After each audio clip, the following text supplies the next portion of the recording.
Hey guys, it's Dave and welcome to my first planty vlog.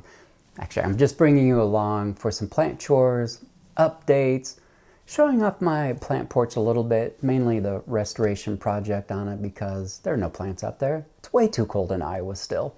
Our nighttime temperatures are still at freezing, so not yet. But I want to show you how I do plant chores IRL, which is bits and bytes. I very rarely anymore set out to do 3, 4, 5, 6 hours worth of plant chores at one go. It happens sometimes if I really get on a roll, like I just did the other day, but it's rare, and I don't set out to purposely do that. I just kind of got lost in the moment, I guess. I am sure I'll have many interesting and insightful things to say about plants and life as we go along. So if that sounds fun, of course it sounds fun. Join me with a tasty beverage of your choice close to hand, and let's talk about some plants. I know that there are several people watching the channel right now who recognize that I just stole that intro from my friend Rod at Planted in Rhode Island. If you did not recognize that intro, you're missing one of the big, warm-hearted personalities on YouTube, and he specializes, at least on camera, in growing Hoya, and he does it well. So there's something to love about him. He has a beautiful plant porch, like me when the weather warms up, and it's quite a backyard. It's a beautiful view. He's funny. He's got a cool thing he does with maps. I won't give it away. You can tune into that channel. And maybe most importantly, the thing I love most about Rod, above all the things that make him lovable, is that he is the only person on YouTube who is older than I am. I am sitting here with some beautiful plants, so let's do some updates. You first saw a cutting of Hoya lambi last summer, late summer, something like that. I do not document things except for orchids. I have started doing that in orchids. So at some point last year, I got a cutting of Hoya lambi, and I don't know if I said it or not, but I bet I did say that I don't even care what the flower on this looks like because the leaves are incredible. And this is one that actually managed to grow a little bit over the winter. Would you just look at that? Wowza. And it is in flower. Very subtle compared to the leaves, I would say. Kind of a gray brown almost. It has a scent, but the scent is quite difficult to define. It's like, okay, this is gonna sound bad, but have you ever taken a soldering iron to plastic to put holes in it? It smells a little bit like that with an underlying sweetness. So it's not one that I would describe as a gorgeous smell. It's certainly not bad, but it is definitely unique in my experience anyway. But at any rate, I was in the tent today watering plants and found this. Definitely worth updating. The next one up, this is one that I know Rod has in his collection. He has shown it on his channel. I'm pretty sure mine is bigger than yours, Rod. This is Phalaenopsis Timothy Christopher. We saw this last on my channel. Well, we saw it first at the very beginning of November. And then I did a flower blooms update just because I needed some good news. I was very stressed out over an insurance company nightmare I'm still going through. And this one has really come along. No fragrance on this one, and it's got a couple of buds to go, but as you can see, this has been holding strong for a long time. This came in mid-spike, I think. I don't think it was lower spike, but it was getting going, but it wasn't certainly in a full spike and ready to start putting buds on or anything. And so it took a while. But a lovely plant. I keep this by my reading chair and just really enjoy it. And by the way, $12.99 from Orchids by Hauserman. $12.99 for all this beauty. Shaiho's Pink Girl is another one that I know Rod has, and this is a teacup phal, so it is even smaller and still has quite a few buds to go on this one too. This smells delightful. It's not potent, but it's noticeable. You don't have to put your nose into the flowers, although, oh, why wouldn't you? Definitely noticeable from a sitting chair in a relatively large room. So just a really beautiful, cute, terrific plant. I can't remember, I want to say that this was $10. Rod can correct me on that, I'm not sure. The leaves are dark. They're not exactly spectacular looking, although I guess most Phalaenopsis you don't expect spectacular looking outside of Schilleriana or something like that, which I've added that species plant to my collection. But anyway, just a darling, darling plant. And this moves us right into the strongly fragrant orchids. This alone, this one small plant, is quite noticeable in a room that is 21 feet long, 13 feet wide with a 9-foot ceiling. It makes itself known in the most delicious way. It smells so good, so clean and floral. It is absolutely fantastic. It has a little bit of the interesting leaves. This came in bloom. It is starting to go off on some of these lower ones. I think probably 3 or 4 have come off now, but we still have buds to go.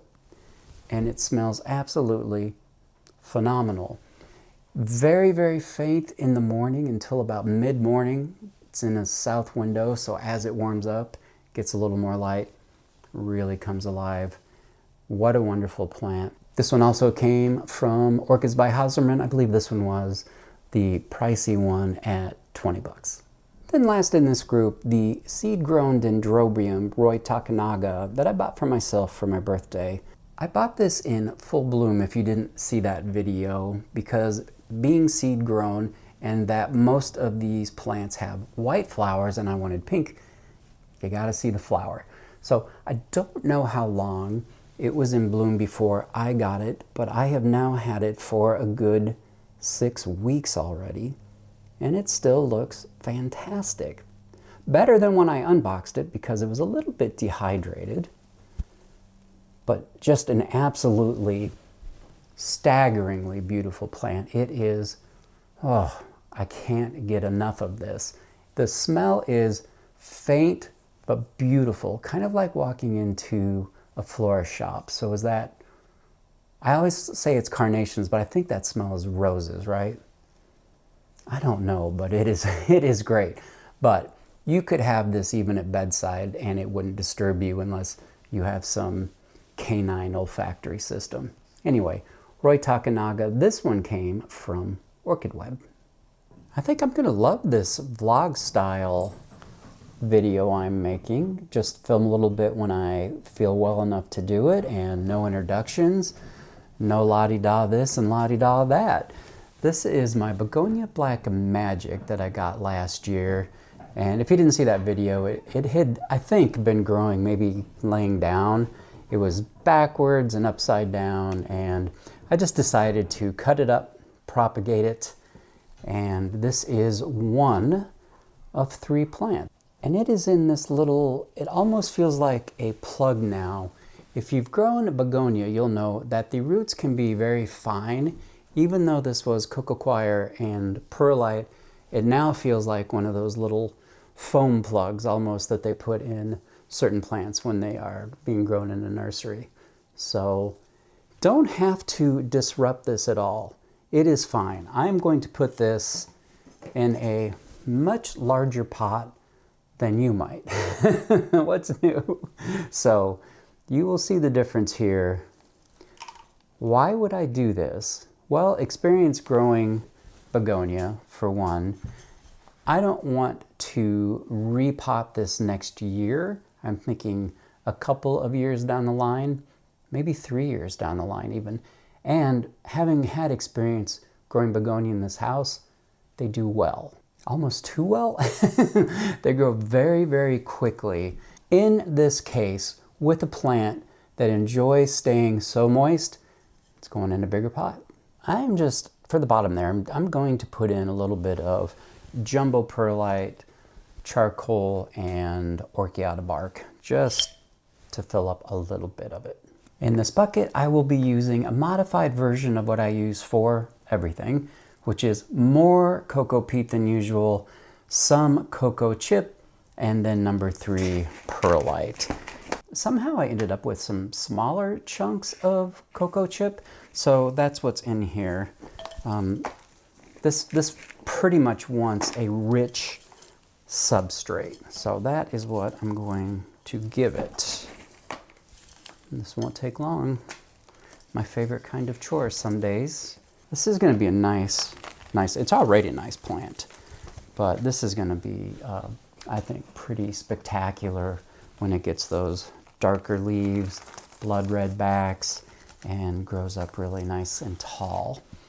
This particular plant doesn't get really tall like certain cane begonias. If you've seen ferns, or you may well own one, this gets about, I think, 12 to 16 inches tall maximum.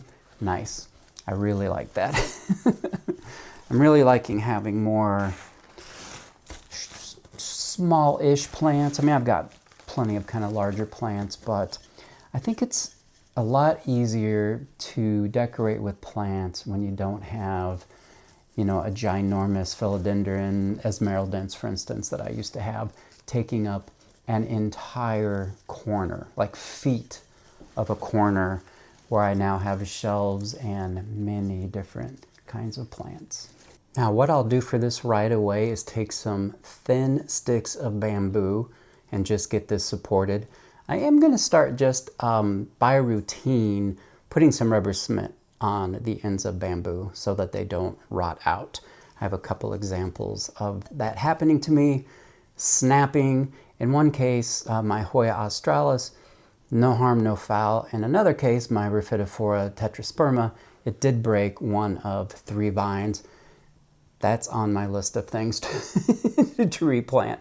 I just kind of let the 2 healthy vines take over for the winter, and then I'll just repot it up here much sooner than later, I would hope. But anyway, that looks really nice. And before I forget, I get so many questions on where I buy basalt pots. I buy them locally. I know of 2 chain stores that carry them. There's Flowerama.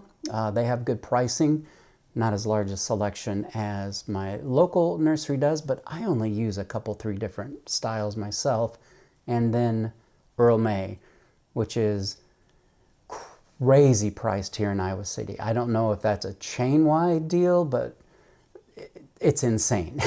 But you can check anyway, you may find them. I know of nowhere to mail order them unless you're a wholesaler. So not a ton of help there, but you may be able to find them. I think you know how much I love them.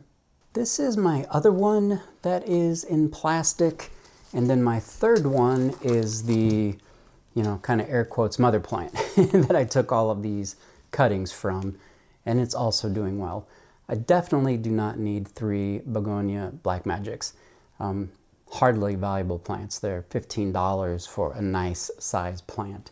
But there is a library sale every year, April or something like that. I never go because I just don't want somebody else's plants that isn't growing kind of exactly what I want. And I have other resources to get plants that I want.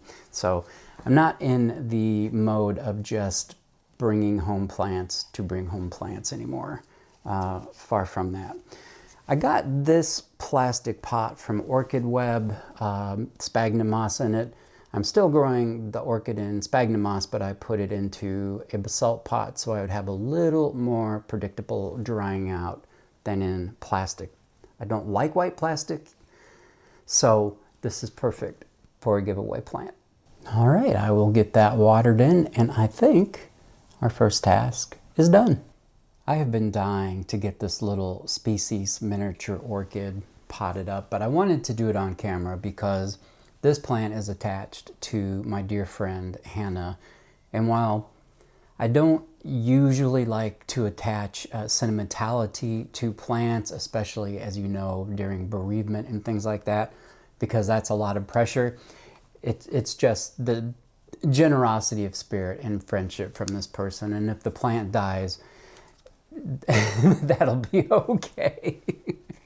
So it's not anything heavy like that, but it's growing in this enormous bark, and I'm sure in the greenhouse that is excellent. In my house, perhaps not ideal. And by perhaps, I mean not at all ideal. This is some substantially huge bark right here. And we will take a look at the roots, and no doubt some of these will have to go. I have already sanitized my scissors. So let's just take a look here. I'm just going to start doing a quick trim, and then I'm going to get this into sphagnum moss. Yeah, I mean, they're going to be no surprise here. A number of not terrific roots, but plenty of good ones.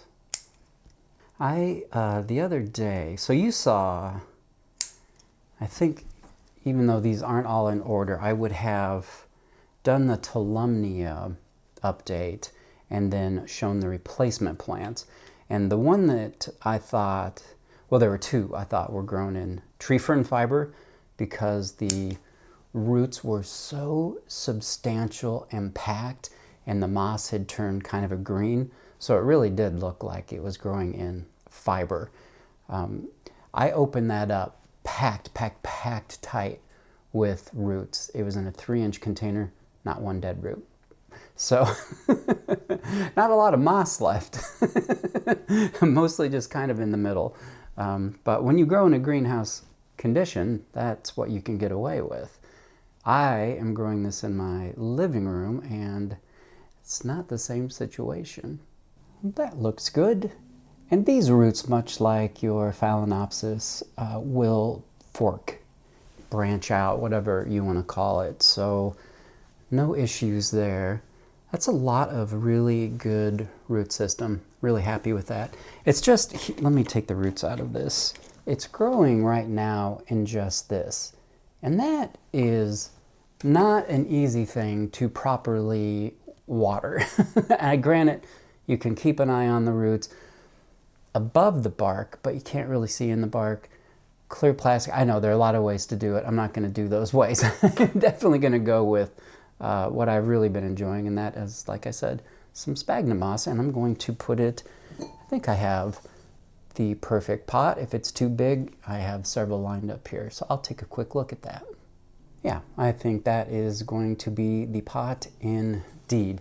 It holds roughly just slightly less material than my normal 4.25 inch basalt, I believe these are. It just doesn't have as wide an opening. Now, in theory, this is the miniature version of, did I even tell you what this is? Cederia japonica, native to Japan. You can also find it in Korea. The full-size ones get quite large. The miniature ones remain smaller. Yep, public school education showing off here. So I have just taken to putting in basically a little bed of moss in the existing roots and then wrapping the outer ones. And granted, I've only been doing this for a few months, but I'm very happy with the results in these early days. Now there's some I've just, more recently done, and we'll see how those do. I did my first Japanese style moss mound. That's doing well. So yeah, we'll just see. Can always amend a technique. All right, I will date this. If I had some really nice long moss to wrap around and make a nice circle, I would, but I don't. So this will have to be good enough. I am sure it will grow quite well in here, and I cannot wait for the flowers on this. They are absolutely darling and fragrant. And just before we go on to the next and probably last task of this morning, I have to show you the Volsteca Ara that's just gone into bloom. Holy smokes, I'll try to hold it steady. Now usually it looks rather light purple in photographs, and I assume that's the aperture compensating. In real life, this is a very dark purple, and I may have to insert a photo to really bring this true to life. But just look how incredibly gorgeous those flowers are. They last up to 6 weeks. This plant blooms twice a year, so 3 months of all this beauty. Oh, it's incredible. It's not fragrant yet, although it is a fragrant flower. It really has just opened up. Now, I do get some of you from time to time asking me, why, oh, why orchids? Well, submitted without further comment. The lemon lime philodendron is not the neglected plant that I thought I was going to grab. That is the Enjoy, or Pearls and Jade, yeah, whatever it is. One that's in my wife's reading room. That needs some attention. It needed to be repotted last year. It's getting a lot of brown leaves because it is pot bound in the real sense of what pot bound means, which is never good. This plant is pretty much thirsty all the time, and it's not growing great. Y'all have seen my Philodendron Brazil, which is massive. I have cut that plant back 50 feet. I mean, that's not an exaggeration. I tend to cut that plant back 4 or 5 feet at a time in the spring. You will see soon. We're warming up finally. Not at night, but daytime anyway. This looks okay. I watered it 5 days ago. It doesn't really look that okay. It looks dehydrated. It looks thirsty. It's not growing great. It's in a spot that should put everything in its favor, and yet, not so hot. In those cases, it is just time to take a look. When in doubt, take a look at the roots. This is very, very, very dry. Philodendron do not want to be this dry. Oh, dear me.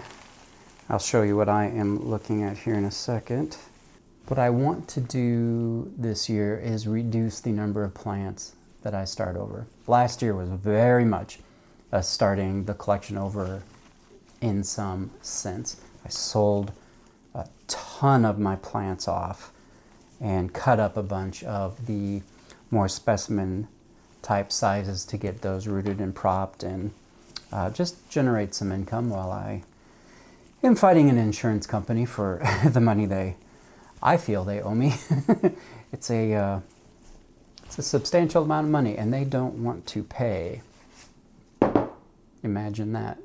The other thing regarding a collection for me is that, I don't have to be the Hoya guy or the anything guy. I do not care.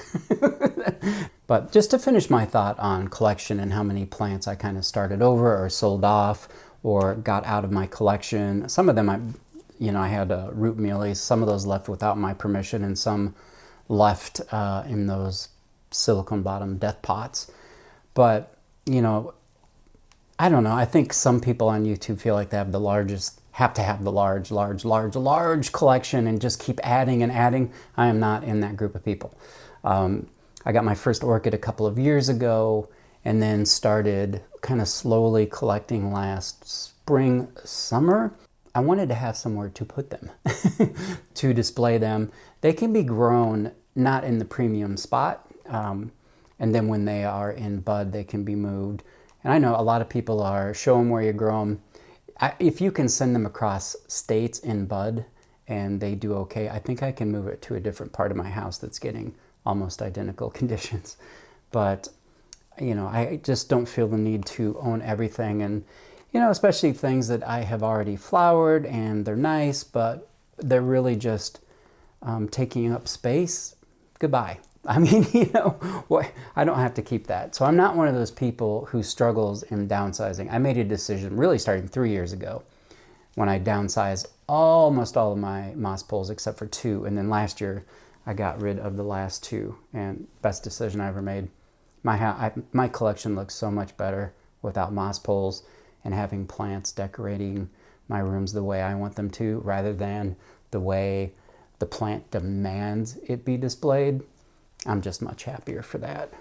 So I think what I'll do, there seems to be some sphagnum moss in here, which, why would there be sphagnum moss in here?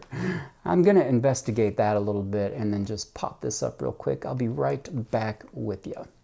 All right, well, as much as I don't usually grow in plastic, I think in this case it's warranted. Real chunky mix in here.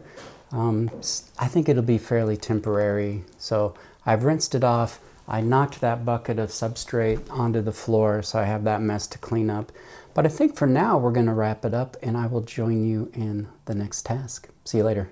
Welcome to day who knows what in this planty vlog. I want to recreate a video as much as I can that I filmed a couple of weeks ago as I filmed this segment. I ordered a group of plants in that came in the worst condition of any plants I've seen. Worse than any clearance, that's an overstatement, Dave. Almost worse than any plants I've ever seen at the clearance section at our Lowe's, which is a shelf that is just essentially a garbage bin.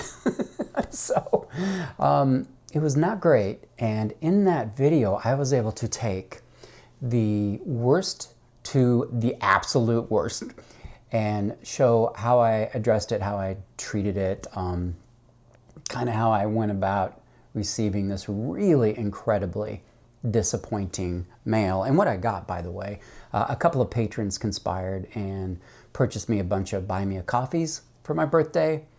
No, we're not still talking about my birthday that much. And so I got 6 Tolumnias because I really would like to have a beautiful little Tolumnia garden. And there are 2 plants, as ugly as these things are. There are 2 in each container. And we'll get to these. But it was awful. It was really, really bad root rot on all but the worst looking plant of all has the best roots. For today's brief chore, I am just going to touch these up. What I did is I put them in sphagnum moss, which is one of the ways that Orchid Web recommends growing Tolumnia in home culture, and that's what I've done. I was kind of tentative. I used dry moss in these small pots here, which might be 2 inches or 2.5, I don't know. And then the little bit larger pots that are definitely 3 inches. And then I have a very healthy Tolumnia, or 4, that did come from Orchid Web. And that's what I wanted to know. With this amount of moss going on the light side, how long would it take for them to dry out? That's a little faster than I would love. You know, I wouldn't mind even 4 days. I certainly have some plants that I do water every 4 days, so it could be on that kind of system. But every day or 2 is on the edge of my comfort zone. I was going to display this up here, but I mean, there's not going to be much to see. But this one is a, checks notes, Tolumnia Jarrick Firm Sweet Pink. Jarrick is a big nursery Tolumnia grower in, oh gosh, is it Taiwan? Well, I'll put it up on the screen if I'm wrong, but I'm pretty sure it's Taiwan. Before I try to dig this out with my finger, I want to keep this entire moss ball intact, so I'm going to go grab my secret weapon real quick. There's quite a bit of moss on the bottom there, which is good, and I will just show you pictures of the root systems on these because I don't want to undo this in case something good is happening. Believe me, I did not want plants this ugly in my collection, and I will of course tell you how I dealt with this, but first let's just do the first one. It's going to be really simple. I did moisten it this time just for ease of working with it, since I'm going to make a little bit of a moss ball here. This is just the standard, the classic grade of Best Grow, so that is 2A moss. You might find a couple sticks in it. You won't find the longest strands of moss, but for this, I'm not making a moss mound per se, like one of those beautiful Japanese style moss mounds. I'm just adding moss so that this stays moist longer. And if these grow up to be beautiful plants, that will be fantastic. And I think these will make a decent comeback, but this is, it's a case where I order from people that I really have learned to trust. And in Hoya, I'm so blessed that I have Crazy Plant Gal, who is an exceptional human being. I love spending time with her, and she grows over 500 unique varieties of Hoya. So I love going to her house. In orchids, something that I'm newer to buying, I make tentative purchases and see how it goes. And then I'm back for repeat business. And that, the most obvious example of that is Orchid Web. I've made several purchases and some videos based on those good experiences. And I've had good experiences with this one too, but this happens. I mean, the thing to remember sometimes, I just saw some nursery get absolutely flamed online because they got sent the wrong plant, and then they were out of stock on that plant and couldn't replace it. And they were mad. Well, my friends, we are all human and we all make mistakes. And in the case of something like this, the person packing these plants is probably not the person most invested in the nursery. Some employee did this, not the owner of the nursery. The owner of the nursery, unless it's me here on my tiny, tiny little operation, is not the person who is packing these up. I took a short break there because I thought I had some 3A moss, which is quite a bit longer. It's okay, longish. It would just help prevent some of the moss from sticking out. What can be done when we're making these is to wrap them with twine, which breaks down very quickly with water. But once these hold a shape, then they really do hold a shape pretty well. 4A moss is not available from very many places. Orchid Web sometimes sells it. They don't have it right now. A couple of people in the comment sections recommended places I could find it and warned me that it was quite expensive. You didn't warn me enough. Oh boy, holy cats. Way outside my budget for the little I would need. I would just be happy to get a decent amount of moisture around these roots so it can take off. I mean, we're going right into spring now and become some really nice plants. Then revisit that conversation later this summer if we want to. And here's our red flyer. So what I did, I got this package in, unboxed it, they were wrapped in newspaper. The smell hit me immediately. Not a good sign. Not a good sign to be smelling anything when you're unwrapping your new plants. Not when it's not in flower and it's not pleasant. That was on I think on a Thursday or something. And then on Sunday, because I kind of thought about it, I've had great experiences with this nursery in the past.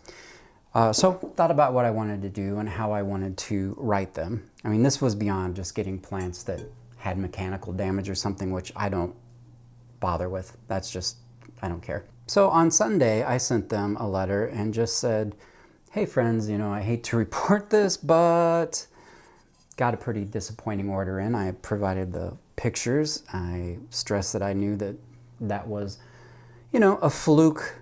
I didn't say unacceptable. I just said, it's pretty disappointing, and I've had such good luck with them. And anyway, I wanted to let them know, and that's all I said. That's how I left it. Sunday late afternoon, I got an email back from them, and they apologized and said, how would you like us to take care of it? Do you want your money back, or do you want to choose some new plants? And they pay shipping on that, since I already paid shipping on plants that, well, we know what we're looking at here. And surprisingly, I was able to find some plants out of their enormous selection that I really liked quite a lot. And so that was the option I chose. So I sent an email on Sunday. They responded on Sunday afternoon, and they put those plants on a FedEx truck Monday morning. Now, in the same email from this nursery, they recommended that if I elected to get plants, that I not choose any more Tolumnia. Listen, not a problem. The 3 plants that I did choose to replace the 6 Tolumnia look fantastic. This is a Phalaenopsis Zingmin anaconda. So a novelty Phalaenopsis, summer bloomer. It was not advertised, I don't believe, as being in spike, but I was delighted to see that it is in spike, and not a big surprise if it's a summer bloomer. Yeah, I would expect at some point here that we would be seeing that spike. It's a beautiful plant, foliage is great, and the roots are pristine. The Oncidium Sherry Baby Sweet Fragrance Award of Merit winner from AOS is a very famous orchid. Smells like candy, smells like chocolate. I don't know yet, but people love this orchid. And would you look at this mother plumper right here? This already has a quite long flower spike. A mature one can go to 4 feet. I have somewhere that I can both put this, accommodate the height, and give it enough light. Is that 3 things or 2 things? Anyway, I have somewhere to put this where it is going to shine, and as it gets more mature and puts on more and more flowers, it's going to be a sight to behold. But at any rate, another really beautiful replacement plant full of roots. And then our third plant is the HCC AOS winner, Alicera Hilo Ablaze. Appears to be growing in tree fern fiber or something very similar, if that's not what it is. It is very, very firmly in there. So this one, not in spike, might be one I would want to open up and address. You know, I may not want to grow it in this. It may be ready for a repot. I did have another one that felt about this tight in the pot that I recently repotted on Patreon, and it was packed. I mean, for real. And there's been a little passage of time since we last talked. I was looking back at the footage of those Tolumnia and realized I had promised the good-looking ones from Orchid Web, and I do have them right down here. These came quite a while ago, I suppose. This is the Tolumnia variegata. Really super cool, very pretty plants. I have 4 of these, and kind of roots out the wazoo. I think I got these at least 3 weeks ago. They've been growing in the tent, and I have been spraying them down at least once a day. And this one has a spike. It's been kind of laying like this, so the spike is growing like that. So it's past time to get these potted up. I think I'm going to pot all 4 of these together and try to tame these wild, wild roots. I hate to even admit what a brain teaser it was trying to make 4 Tolumnia look good in a pot. That wasn't a brain teaser at all. I gave up on that almost immediately. Just getting 2 of those with those wild, wild roots to look decent was not easy. I don't even want to tell you how much time I spent on this project, but this is what I've come up with. We are going to assume that that flower spike is going to head back to the light. Head to the light, head to the light. I am going to go hang out with some sober alcoholics. I'm going to go see a pal of mine. Gonna ship off some plants, gonna play with my dog. It's gonna be a good day, and then I'm gonna come join you later on, and we're gonna go take a look at the plant porch. All right, see you then. All right, it is now a good many days later since I was gonna come home and film this. It got very stormy that day, then it got very cold. So we're a little bit warmer. I'm in the plant porch. For scale, the room is about this big, which is 16 feet by 8 feet. And I don't completely stuff it with plants. I try to make it look good, natural. A lot of plants, but not just plant stuffed everywhere they could go. I do make kind of a big to-do on restoring the windows in this house, and this is where 8 of them are. They are all double hung, so they're the kind that could draw air from underneath the door up to the top of the window. In the olden days, that's how you moved air. So there are 48 windows in this house.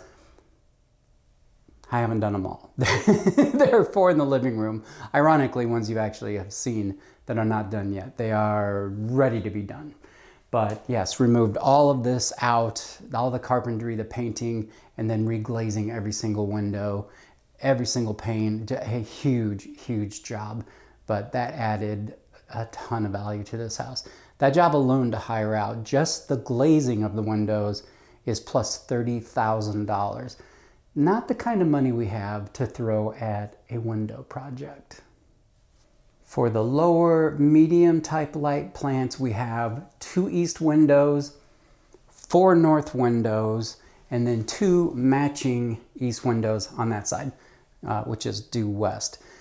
It's a fairly dark room during the day because the sun is on that side of the house until the afternoon, and then it is just blazingly bright and can be incredibly hot. So what I do, on this west window, besides having the shears, I have blackout curtains. So there'll be times it would just get too hot in here, or if I'm sitting in here and doing some work or just relaxing or whatever, it's just so bright. It's ruthless when the sun hits this side. So obviously, higher light plants go over here, although they get supplemental light during the day. For these north windows, obviously darkest spot in here, but this spot right here is where the Pride and Joy staghorn fern goes, and a Soltech light hangs above that. And then I have this piece of antique furniture that we got at an estate sale, put some plants on that. But my wife rather generously gave me this room to do whatever I wanted with, paint it however I want, etc. and so on, after she claimed the most beautiful room in the house, which is directly above this porch. Sort of generous of her. The most rustic part of this house is the floor. This floor was tarred and then tar papered and then carpeted over. And the carpet and carpet pad had absorbed the smell of all that tar. I don't know how anybody could have sat out here. And then let's look at my cute little table. But this was an enormous job, you know, just to get the tar paper up from the floor. That was hard work. And then to get the tar separated from the floor, whew. And all of these dark spots along here are where it's been nailed, or where there were little cupped areas of the floor, and I didn't want to just sand it down to nothing. And that's why it's got a little extra bit of character. So that's a bit of a nickel tour, I realize, but I did kind of want to show it off. I talk about it a lot. You've seen a little corner of it from time to time. We will put plants in this as soon as it's warm enough. The problem is that it's not really heated. There is a vent that works well for air conditioning. Does not combat really cold weather when the ground is cold as well, because this floor is not insulated. So we can have these 60-degree days where it's nice in here, but overnight when it's still 28, 30 degrees, this room is freezing. Not suitable for any plants that I own. All right, on to the next thing. I think we'll just do one last task. I need to pot up my Calistophylla black cat. This was one that was growing in those death pots. Had to be started over. Hated to do it, but I'm going to have quite a few that are looking really good now. Let's take a look at these roots. I imagine they're going to be awfully good. I mean, I can see them through the plastic, but sometimes you get into a pot and who knows what you'll find. All right, I am going to take these apart a bit and see where we're at. We are tangled up. That's where we're at. Usually just kind of gently working away rather than trying to tear it away all at once works out pretty well. this grouping here with a brand new growth point coming out. And then this one is no great shakes at all. It's a really nice one. And should be 2 more, or I could just leave. In fact, I will just leave these together. And that'll be another really nice trio. Give me just a second to clean this up and we'll get them potted up. So I think what I'll do for myself, I'm going to pot up all of this into this. How long will it remain in here? It's not a Hoya that has not that any Hoya necessarily has a crazy root system, but some are certainly more aggressive than others. This one is not that much. So I'm just going to put a little down there and start filling it in and making sure that I have enough cocoa coir mixed in there, because I sometimes go a little too chunky, I believe I've mentioned, when I'm grabbing handfuls. And I already feel like perhaps I should start in a larger one, but it's not really true. And then I'll use a hoop or bamboo stakes or something for this one. This is not a candidate, obviously, for one of those tower trellises. I guess it could be, but for me, this just looks much, much better on a bamboo horseshoe, not a hoop. I hate round hoopy things. I don't know why, don't ask me. They don't look right to me for some reason. Personal taste. It'd be weird if we all had the same taste. It'd be weird, and it would be extremely boring. All right, I'm gonna water this in and then decide what I'm doing with this last little one. I have no doubt mentioned from time to time that when you are putting in new cocoa coir substrate, or probably any substrate, to really pay attention for the first while, because it tends to, in my experience anyway, dry out fairly quickly until you have saturated it a few times. Could I just be crazy as a loon? Yes, but that doesn't mean it's also not true. And there it is, another little cute black cat all potted up, waiting to get watered in. I think I will end it there. There are so many more chores I could include in this vlog, but it's not going to be the last video I do this year, as far as I know. It's been kind of a rough year, life and video-wise and health-wise, but 1 every 2 weeks is not ideal. I hope to be getting back into my normal routine. One never knows, but that is certainly my goal. And I'll give you just one more quick look at this beautiful plant and then ask you to join me in the next one again real soon, okay? Bye-bye.